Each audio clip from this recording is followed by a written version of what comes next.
B ഹൗസിൽ നിന്ന് ഇറങ്ങിയതിനു ശേഷം ഒനിയൽ തൻ്റെ ആരാധകരെ കണ്ട് ഞെട്ടിയിരിക്കുകയാണ്. ഒരു വലിയ ജനക്കൂട്ടം തന്നെയായിരുന്നു ഒനിയലിന് വേണ്ടി കാത്തിരുന്നത്. എയർപോർട്ടിൽ വന്നിറങ്ങിയ ഒനിയലിനെ സ്വന്തം വീട്ടുകാരുടെ അടുത്തോട്ട് പോലും വിടാതെ പൊതിഞ്ഞിരിക്കുകയായിരുന്നു ക്യാമറ കൂട്ടം. പിന്നീട് സംസാരിക്കാമെന്ന് പറഞ്ഞിട്ട് പോലും ആരും അവിടെ നിന്ന് മാറി നിൽക്കാതെ ഒരു വലിയൊരു ക്രൗഡ് തന്നെയായിരുന്നു അവിടെ സൃഷ്ടിച്ചത്. ബിഗ് ബോസ് മലയാളം സീസൺ 7-ൽ നിന്ന് പുറത്തിറങ്ങിയിട്ട് ഇത്രയും അധികം ഒരു ക്രൗഡ് ഒരാളെ വരവേൽക്കുന്നത് ഇത് ആദ്യമായിട്ടാണ്. അവിടെയുള്ള ആളുകൾ ഒനിയലിനോട് ചോദിച്ചു, ആരെയാണ് ഏറ്റവും കൂടുതൽ മിസ് ചെയ്യുന്നത് എന്ന് ചോദിച്ചപ്പോൾ ഒനിയൽ പറഞ്ഞു, എൻ്റെ സുഹൃത്തായ അഭിലാഷിനെയാണ് ഞാൻ ഏറ്റവും കൂടുതൽ മിസ് ചെയ്യുന്നതെന്ന്. എനിക്ക് അവനെ ഒന്ന് വിളിക്കണം, ഞാനൊന്ന് പൊക്കോട്ടെ എന്നാണ് ഒനിയൽ പറഞ്ഞിരിക്കുന്നത്. കിട്ടിയ ഗ്യാപ്പിൽ അച്ഛനെയും അനിയനെയുമെല്ലാം വാരിപ്പുണരുകയായിരുന്നു ഒനിയൽ വണ്ടിയിലേക്ക് കയറുന്നത് വരെ ഒനിയലിനെ പിന്തുടർന്നു കൊണ്ടിരിക്കുകയായിരുന്നു അവിടെയുള്ള ഓരോ ഓൺലൈൻ മീഡിയാസ്. ഇതിനിടയിൽ ലക്ഷ്മിയെക്കുറിച്ച് പല ആളുകളും ചോദ്യം ചെയ്തു.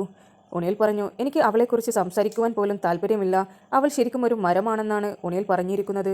പിന്നെ ഇനി എന്തെങ്കിലും സംസാരിക്കണമെങ്കിൽ ഞാൻ നിങ്ങൾക്ക് ഇന്റർവ്യൂ തരാം, നിങ്ങൾ എന്നെ ഇൻസ്റ്റഗ്രാമിൽ FC ബോയിൽ ബന്ധപ്പെട്ടാൽ മതിയെന്നാണ് ഒനിയൽ പറഞ്ഞിരിക്കുന്നത്. നിങ്ങൾക്ക് BBയുടെ പുതിയ അപ്ഡേറ്റ്സ് അറിയുവാൻ താല്പര്യമുണ്ടെങ്കിൽ എൻ്റെ ചാനൽ സബ്സ്ക്രൈബ് ചെയ്ത് സപ്പോർട്ട് ചെയ്യുക.